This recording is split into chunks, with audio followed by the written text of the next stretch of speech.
when we got married under the chuppah. They were all happy and dancing, and yet now, when I want closure, I don't feel that people are going out there and saying to this man, you can't do what you're doing, it's wrong. This is a film about the pain and conflict that can follow where marriages fall apart in the hidden private world of Orthodox Judaism. I don't know how much more cruel really anything can be, other than being stoned for being an adulteress. It's an emotional stoning. The rules of Jewish divorce are governed by ancient biblical laws that deny wives an equal voice and give husbands the final say. We gain rare access to the world of Orthodox divorce to find out why these apparently outmoded laws still hold sway. The law is the law is the law, and one is dealing with law which is divine in origin, and it just cannot be tampered with. And at the heart of the Jewish world, Israel, we reveal there's a fierce controversy raging over whether the Jewish divorce laws can ever be changed. The ability to give the divorce must be taken out of the hands of the husband. I hope if my ex sees this, he'll think about what he's done. I can't understand the mentality or the vindictiveness or what he expects to gain.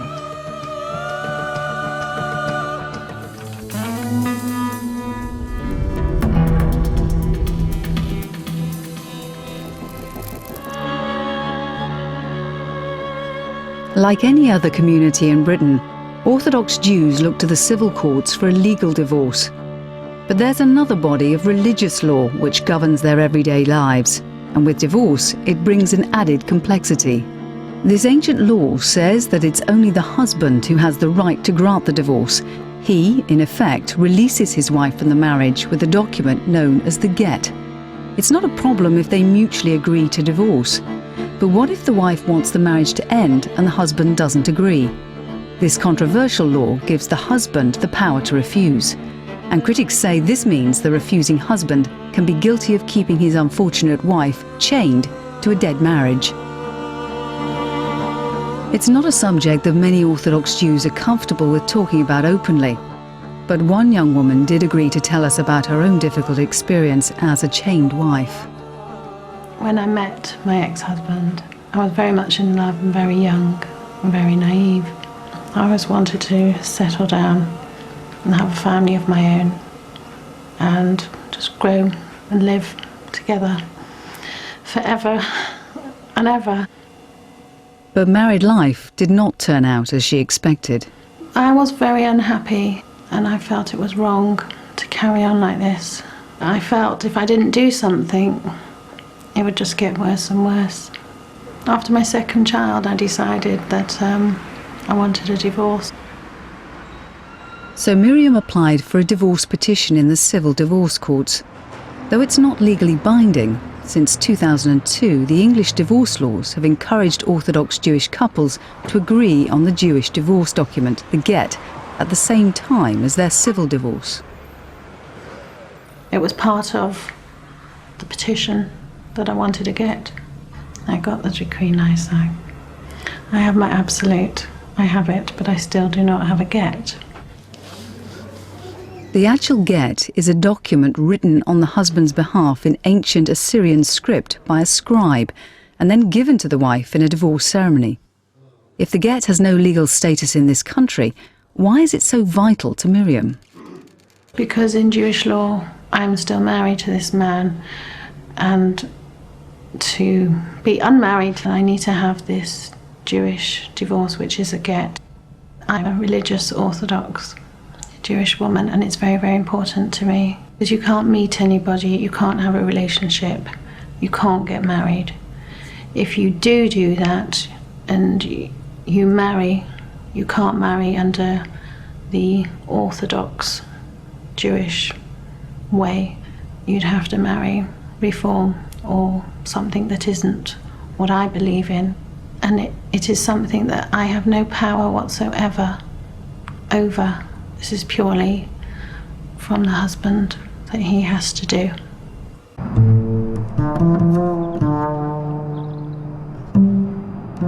Orthodox Jewish community here in North London is a very private community. This is Hannah, not her real name, who's only agreed to be filmed on condition of anonymity. After 12 years of marriage, she obtained her civil divorce and is now angry because her husband refuses to give her the Jewish divorce, the get. He's out there to make my life miserable. What sort of person does that? It's like inflicting pain on someone. Like laughing behind their back and saying, yeah, I'm going to do this because I can. I don't understand. I don't get people like that. There is no excuse why a man should not give a get.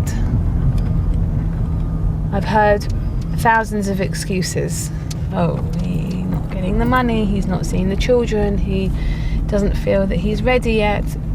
To me, those are invalid excuses.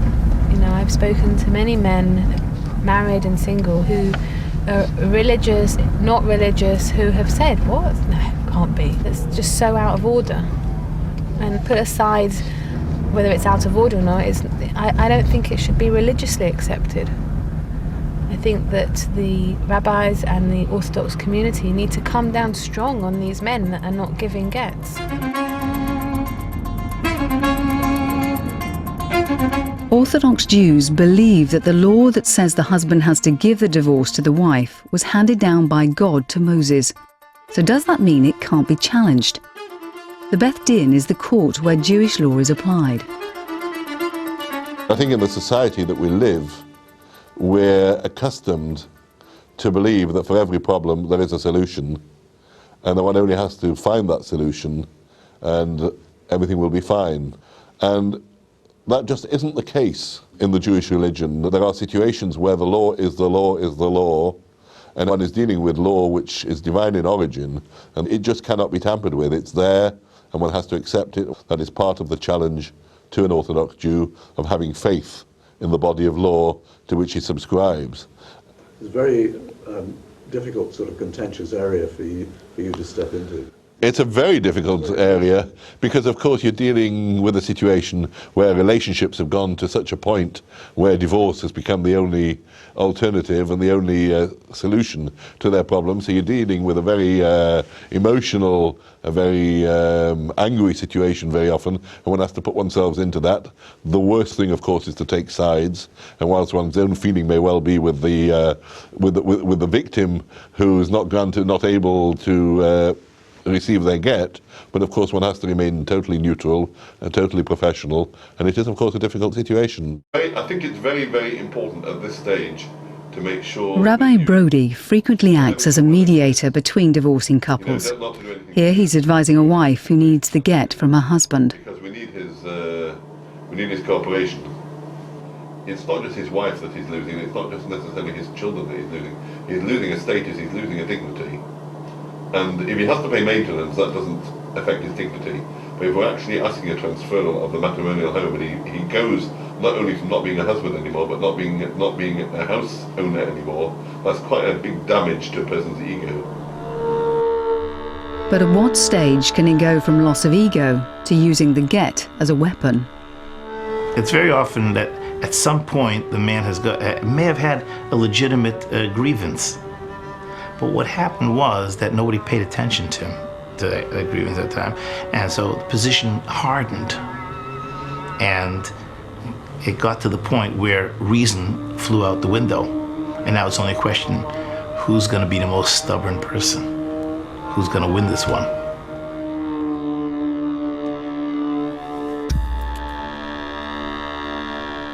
Jewish husbands are often seen as the villains when they're unwilling to give their wives the religious divorce known as the get. But is that really a true picture? Husbands have been just as reluctant as their wives to talk openly for this programme. We met David, who, when his wife Deborah asked for a divorce, refused to leave the family home. I don't see why I should get out of my house or joint house. My way of thinking will be, she's brought it, why doesn't she move out? You know, you can't want everything, which is what she tended to want. That must have been a difficult period, actually. It is difficult, yeah. You don't want to leave, you don't want to leave your children, you want to think what's going to happen to them, how are they going to take it. I remember the time that I left, I actually sat with my children under my arms, explaining to them what was going on. Tears streaming down my face, but knowing that they haven't a clue what you're talking about.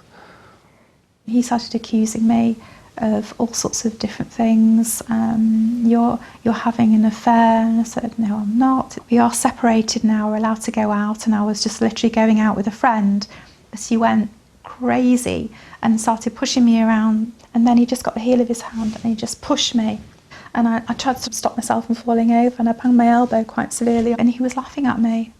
He was sneering at me, and it was almost like it was a control situation. He felt then in control. She says that she was injured on her arm. Excuse me for laughing. We had an argument in the bedroom. Now, if I was this person that did a really nasty thing, would you then sleep in the same bed as that person, the same night? I don't think so. But as far as you're concerned, there was no physical... Absolutely. violence. I'd love to go now on the Jeremy Cow show and do a lie detector test, because I know what the results would be. A friend of mine who it happened to as well encouraged me to go to the doctor, so I did. And he said he's going to log it as a physical assault, and I went home. That's when I phoned the police. And what happened then? I will quote what they said: for the sake of being seen to be doing something, we are going to charge you. And I just said, well, with what?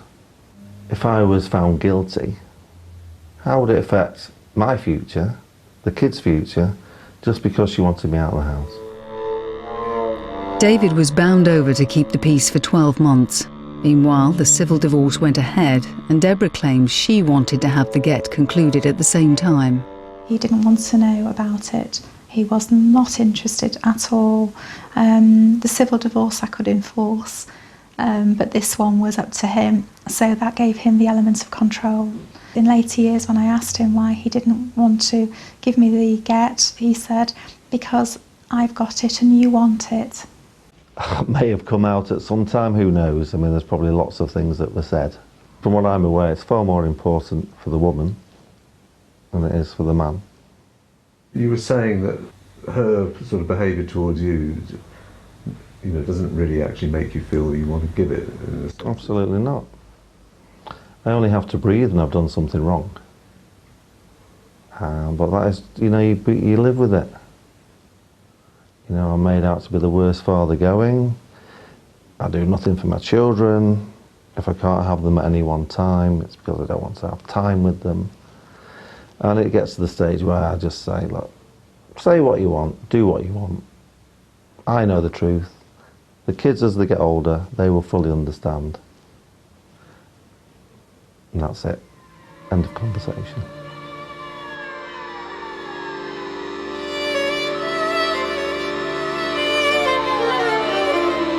When a marriage begins, even with the highest hopes, it can quickly turn to bitterness and recrimination. Though in most cases, neither party is wholly to blame, when it comes to the divorce known as the get, Jewish law favours the husband. Though usually both parties have to consent, in certain situations, a husband can even force the get on his wife. This is a very humiliating get, if I should say that. And no way in the world I'm going to accept a get like this. In London, there are 4 Beth Din serving different Jewish communities. Rabbi Lichtenstein of the Federation Beth Din had initially been approached by Karen Gabay's husband. He wanted to give the get, and she didn't want to take it. She had certain demands, etc. And then he got very frustrated with my attitude because I said, he's got no right to demand the get. So he went off to a different Beth Din. And that Beth Din, he claimed that his wife was immoral, and therefore a get could be given unilaterally. I do want a get, obviously, and above all, I want a get, but they gave him a get which called get zikui. The word zikui means merit. There can be a case when it is a merit for a woman to receive the get, even though usually a get may be considered as causing her a problem. But when can that be? In a case, let's say, if a woman commits adultery, so it's for her benefit to have a get, because once she has the get, at least she's not committing adultery anymore. So in such a case, it would be called a zikui, a benefit for her, a credit, a merit for her to have this get. The issue was, in this particular case, that there was no accusation of adultery. The complete accusation was that she wasn't dressing modestly. Well, that's, I don't think there's any grounds for issuing a get zikui. I have a letter from the Sephardi Beth Din after the done the get that they had no proof with any sort of infidelity. They didn't have any proof, and you have to understand, I was very busy with my children. Nothing like that was in the picture even. Karin Gabe's husband declined to respond to our invitation to give his side of the story. The Sephardi Beth Din would not discuss the details of the case on the grounds of confidentiality, but in a statement says that they gave Karin Gabe every opportunity to discuss her get before they issued it. You have to understand, this is why the reason that I ignored all the time, because I was pretty sure that they don't have the ability to do anything because it's not their case. You can't have two court cases dealing with one case. You only have one. With Karin Gabe, different Beth Dins have obviously come to very different conclusions. This apparent lack of consistency amongst them is also reflected in Miriam Saleh's case, where the Sephardi Beth Din has supported her attempts to obtain a get, but now yet another Beth Din in London has got involved with the case. The Beth Din, the Jewish courts within the Jewish religion, all have the same guidelines. Why are they all different? Why are they all holding in different bits and areas? Why are they all singing the same tune? Because it just makes it all much more difficult. Where do you go? Who do you talk to? Who's best to speak to? I just feel I'm at a loss.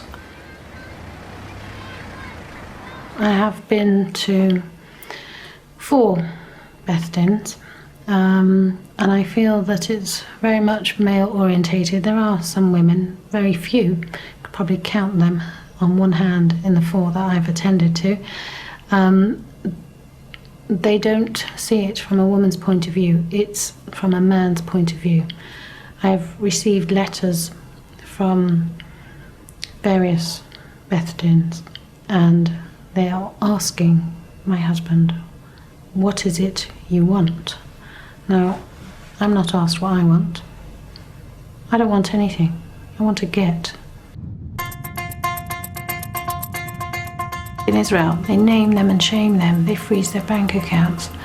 This doesn't happen in this country. If pressure was put on these men, it would make their lives very difficult to carry on and to lead.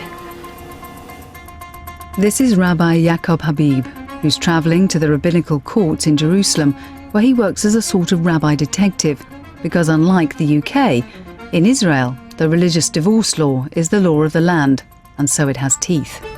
My work started with one case, and another one, and a third one. These days it's a permanent occupation, and I see it as holy work.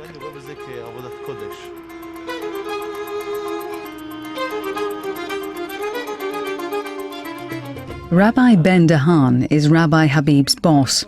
As the director of the rabbinical courts, he manages the team of rabbi detectives tracking down elusive husbands of chained wives, known as AGUNOH, to try to persuade them to cooperate and give a divorce.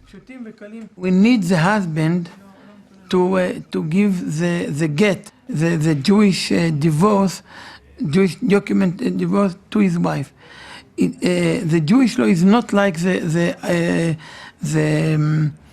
in the other countries that someone else can annul the marriage. Here we can do it.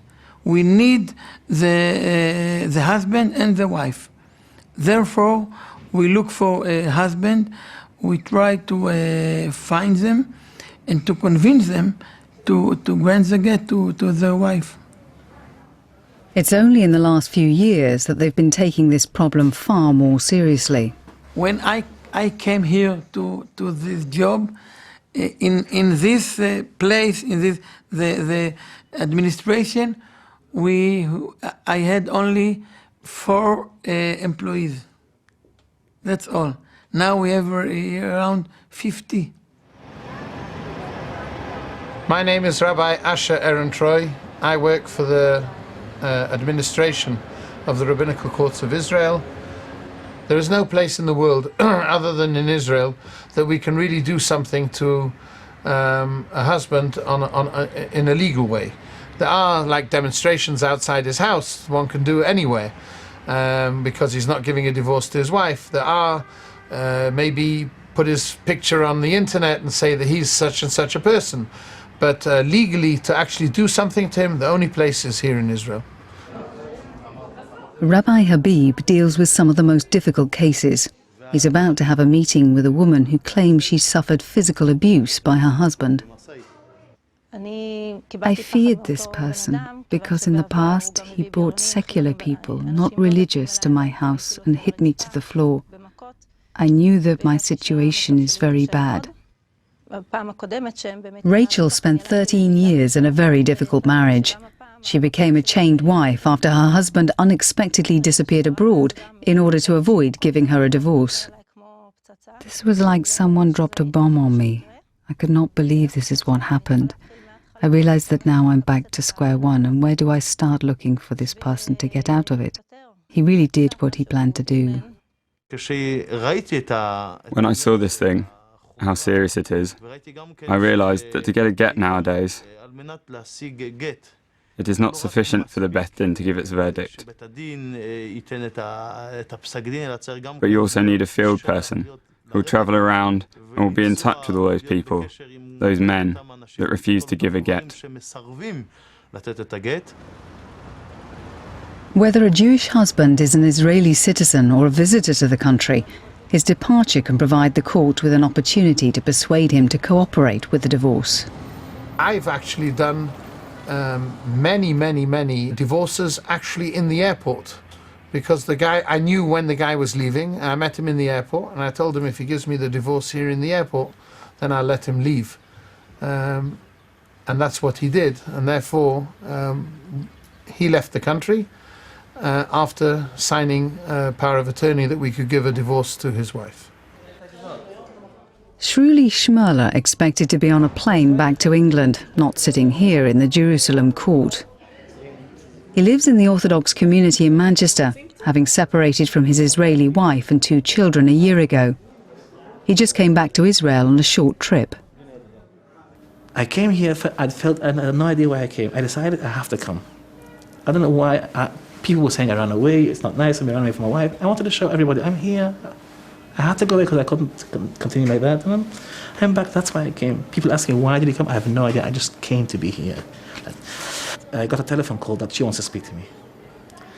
And I decided I'm going over to her house, to my house, and I'll speak to her, no problem. She wanted on the telephone, I came over and I had a long talk after a year not speaking together. And I saw after the whole, we were arguing until I understood at the end that things have changed. She's not the same, and she's willing to live together. But I told her I'm rushing in a few hours' time. It's my flight, I haven't the time. Suddenly, she tells me, like, I think it came because she felt so near to me. She tells me, I have a secret to tell you. You hung out to rush to the airport because you can't go out of here. If Shruly had gone to the airport, he would have been arrested. But he agreed to sign a power of attorney saying that if he didn't return in 3 months, the court could issue the get. The alternative could have been far worse.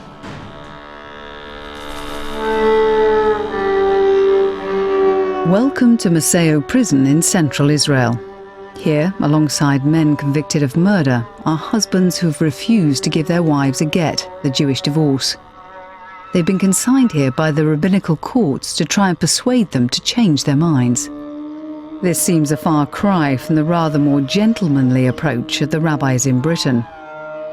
The big difference between Israel and the UK, here, because it's the law of the state, We have force here.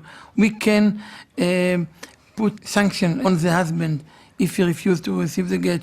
We can put him in jail. In the UK, you can't do it. Currently, we have 4 to 6 prisoners who are there just because they refuse to give a get. Some men give irrelevant reasons, illogical. You can feel the revenge, the anger, the defiance from every word they say. They don't talk on a rational level, but from their hurt and anger.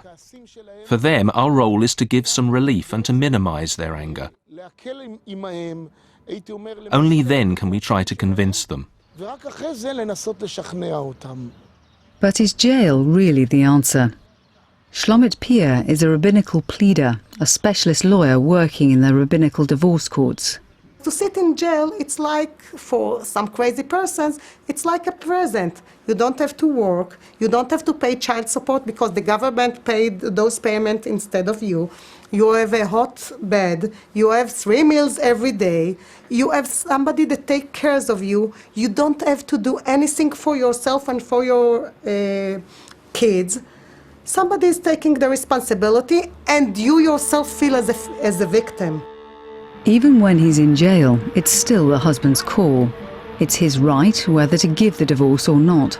In Israel, this law doesn't just apply to Orthodox Jews, but to secular Jews as well. But there's a growing number of critics, even among the Orthodox, who find the law very hard to accept.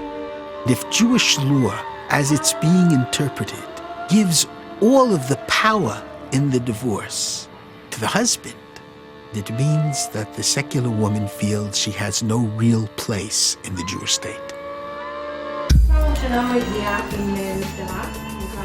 In spite of the harder line being taken against reluctant husbands in Israel, the abandoned wife without a get is still seen as the main victim.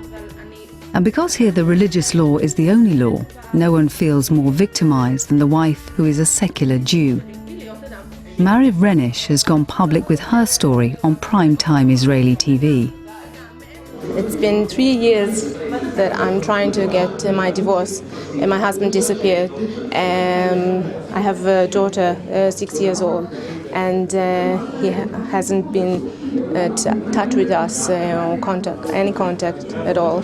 And he told me in the beginning of the process that I'm a bad mother and I won't get a divorce. I won't get the get. And he's a man of his word. I tried a couple of times to arrest him and to have private detective. Yeah. Thank you. Yeah. And every time the rabbi court let him out. I have a right not to be married to someone I don't want to. Someone who's been three years. I don't know where he is. I don't know what he's doing. I don't know. I don't want any contact with him. This is my basic right, not to be married to someone that I don't want to. The whole thing is unjust, and to go into religious court and to feel that you're not seeing justice being done is something that, for me as a religious person, it's a violation. And I think it hurts everybody, because everyone who comes to court expects to see justice. We try all the ways. I can say to you, we try all the ways to solve these cases. And most of these cases are solved after some more years. But this view of the effectiveness of Israel's rabbinical courts is strongly contested by leading women campaigners. Divorce lawyer Rivka Lubitch works for the Center for Women's Justice, which has been a leading critic of the treatment of women by the courts.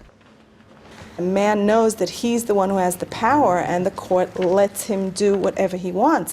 And we've been in court when the religious judges will turn to the husband and say, "What do you want? What do you want?" And when he says, "I want $100,000," and they say, "Now you're talking. Okay, he wants $100,000. Now what do you say?" And I've actually heard that. You have this ugly scene where money becomes a bartering for the get. Sort of a trade-off. I'll give you the get if you pay me so much and so much. I call it ugly because it is ugly. It's there's been some cases, some dayanim have, out of desperation, have actually urged women to pay. I don't think that's right. Tragically, the ultra-Orthodox are in charge of the religious courts and the chief rabbinate. What many of the judges, if not most of the judges today, are saying, they found a very minority opinion which says if he proffers conditions for the divorce, if he says, I will give a divorce, but I want $500,000, $1 million, $100,000, depending on the familial situation, from my wife's family in order to give the divorce, then this particular view says you have to give in to whatever he asks. Sometimes it means even allowing him to visit with the children alone after he's been abusing the children.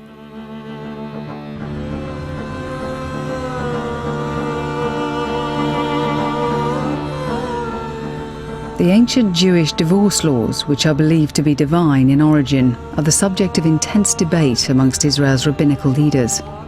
And Rabbi Shlomo Riskin is one of the most controversial and radical of them.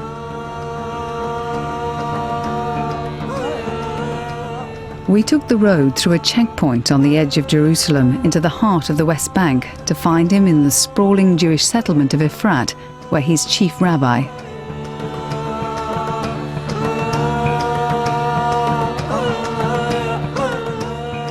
I'm an Orthodox rabbi and a proud Orthodox rabbi who believes and loves the Jewish legal system. And all of the solutions can be found in order to free women who are being kept to marriages unfairly by recalcitrant husbands. The solutions are all there. They were in the Talmud 2,000 years ago. The tragedy is that the overwhelming majority of rabbinic judges are not realizing and effectuating the proper solutions. And that's tragic. And that's a desecration of God's name. At the heart of the divorce laws is the husband's right to refuse a divorce to his wife. Written in the Torah, the Bible, it's a law which is said to have been given by God to Moses. Can this divine law ever be changed? Rabbi Riskin believes that the answer lies in the other source of Jewish law, the Talmud, the oral law which was developed over the centuries by leading scholars. The ability to give the divorce must be taken out of the hands of the husband. He can't have that unilateral power. The Talmud is very clear. The Talmud says you force the husband to give a writ of divorce until he says, I want to give it. Now that's very strange language, and it seems like an oxymoron. So the rabbis explain it very well. It's as if I was sitting at a wedding with my wife, and a waiter came with a wonderful dessert, a fancy chocolate fudge cake, and the waiter would ask me, Rabbi, would you like a piece of cake? And before I have a chance to answer, my wife would say, he doesn't want the cake. But I say, I do want the cake. She says, no, no, no. That's your lower will that wants the cake. Your higher will understands cholesterol, extra calories, it's not good for you. You don't want the cake. A good Jew wants to do what's right. If a religious court says what's right is that he give a divorce, that's his higher will, and we force him to carry out his higher will. I'm not saying anything radical at all. The radical ones are those who refuse to express this Jewish law. Because the rabbis of the Talmud 2,000 years ago understood that husbands could act as scoundrels, and there has to be a way in which the rabbis would allow the women to be freed. At the core of all the problems is the fact that the man gives the get. That's essentially the crucial core in Jewish law, in the halakha. Is there any flexibility in interpreting that? לא. No, there are many who argue so, but they are not knowledgeable enough about Jewish law. It is possible in a case where it is found that there was a fundamental mistake in the marriage.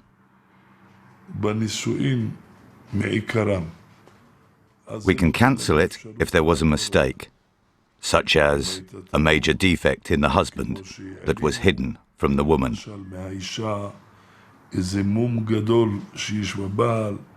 But that would have to be proved. So, in principle, there is that option, but we cannot take the power out of the husband's hands. He's a very great person who has always been very compassionate to the woman who needs a divorce. But there's a great deal of religious literature that would certainly say that this is possible. Kol man de makadesh, this is the language of the Talmud. Everyone who sanctifies, adaito d'Rabbanan makadesh, does it with the permission of the rabbis of that generation. And the rabbis of that generation, if they see he is acting improperly, afga'inan chachamim kedushin minei, they can abrogate the sanctification, the marital act from him. And that's the Talmud. That's as halachic and as orthodox as you can get in 5 different passages. Believe me, if I know it, he knows it. Rabbi Riskin's arguments that the ultra-conservatives have hijacked the divorce law debate reflect the views of many women campaigning on behalf of the Agunot, the chained wives. A leading campaigner in England, who was herself an AGUNAH, is Sandra Blackman. What we're asking for is not a change of the law. We're asking the law interpreters to look at the laws to help women out. Here's a headline which brings back some very, very sad memories. There was supposed to be a worldwide conference of the top rabbinic authorities in 2006. And rabbis actually did go over for the conference, and at the very last minute, the conference was cancelled. It took a little while for the reasons to come out. Apparently, some very right-wing Orthodox rabbi, I believe in Israel, put pressure on the conveners of the conference not to hold it. And the conference was actually cancelled at the very last minute. We were all incredibly upset because we really thought that would be the beginning of a worldwide agreement on how to solve the problems. We were all in shock because, people worked incredibly hard for years beforehand to get this going. There were all sorts of papers. And the interesting thing was that no women were invited to this conference. No women were allowed to be there.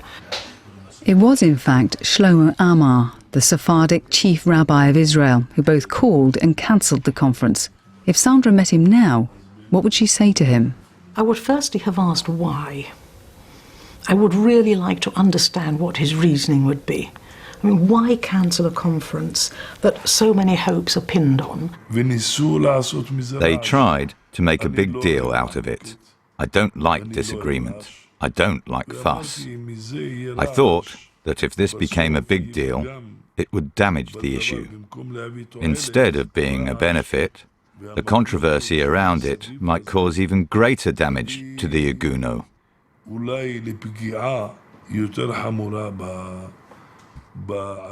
This is why I cancelled the conference.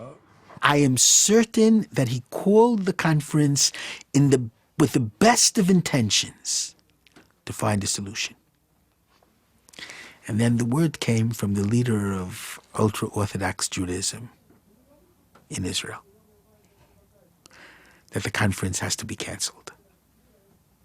And under what I would call religio-political pressure, the conference was cancelled.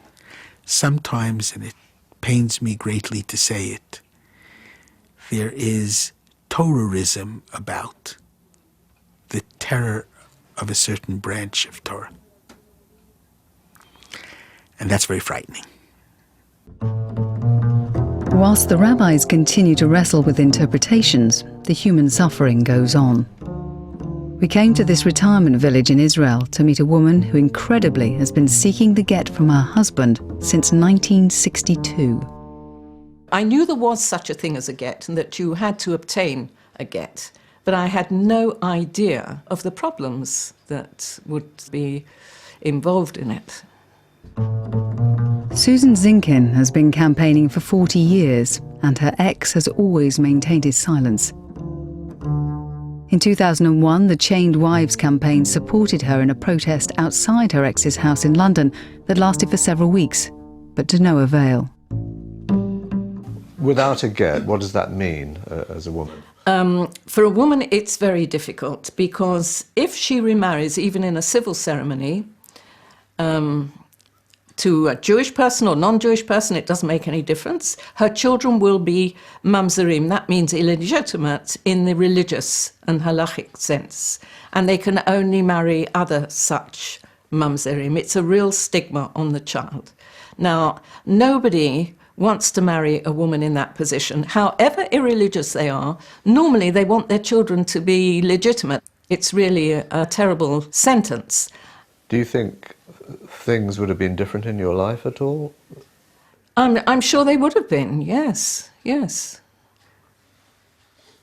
I'm sure I would have had the opportunity, you know, that people I met, it might have been a different situation. We, you know, gone on to get married again and start your life again, and my daughter Debbie would have had brothers or sisters, hopefully. It would have been a very different situation, yes, definitely. I think it's a cruel punishment. It's absolutely outrageous. Then we went to meet someone who did start a new relationship without receiving the get from her husband, only to discover the reality of having a mamzer child. I don't know how much more cruel really anything can be, other than being stoned for being an adulteress, which actually psychologically doesn't feel dissimilar to that. It's an emotional stoning rather than a physical one. If a Jewish woman enters into a new relationship without first receiving a divorce, the get, and then has a child, it is considered illegitimate, a mamzer. After several years of marriage, Susan Epstein separated from her first husband, but he refused her a get. She then started a new long-term relationship.